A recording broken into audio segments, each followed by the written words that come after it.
Sana bumuti-buti na yung lagay ng ate mo, no? Hindi po yung hiling ko araw-araw. Sana po magising na po siya.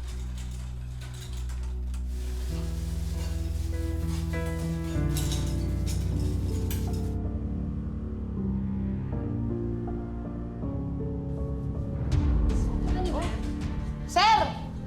Sir! Si Paninga. Sir! Saan niyo dadalhin ng pasyente, ha? Saan niyo po dadalhin yung ate ko? Sir, sandali, sandali. Sir, na po, sumusunod na po kami sa utos. Utos, Nino. Sino ba kayo? Ako po yung kapatid ni Ate Bane. Sila naman po mga kaibigan po ni ate. Saan niyo po ba dadalhin yung ate ko? Kapatid. Sinungaling kang bata ka. Mga sinungaling kayo. Umalis nga kayong lahat sa harapan ko. Sino ka ba? Ako ang abogado ng pamilya ng pasyente. Kami sinungaling. Wala akong pakialam kung abogado ka, ha? Pa-blazer ka pa nalalaman. Ang ganda ng suot mo, pero ang pangit ang ugali mo. Hindi, bastos eh. Sir, kinakausap po kasi namin kayo na maayos, kaya sumagot po kayo na maayos. Ano ba ang kailangan ninyo? Sayang ang oras ko sa inyo. Ay, attorney, pasensya na po, ah.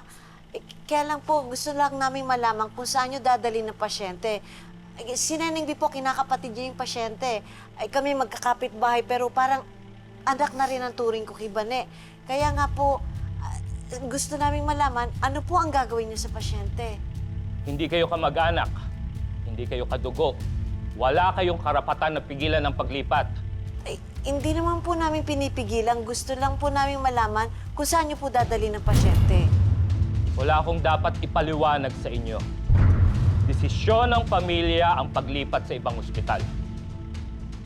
Pamilya ko? Wala pong nakwento sa akin na pamilya po yung ate ko eh. Basahin ninyo. Kung marunong kayong magbasa, umalis na kayo. Desisyon ito ng pamilya, kaya wala na kayong magagawa. Gusto lang po namin malaman kung saan niyo ililipat ang pasyente para mabisita namin. Ayaw ng pamilya na may ibang bisita, kaya umuwi na kayo. Teka lang ho! Ate ko! Yan eh! Ate! Ate! Ate! Ate! Ate! Ate!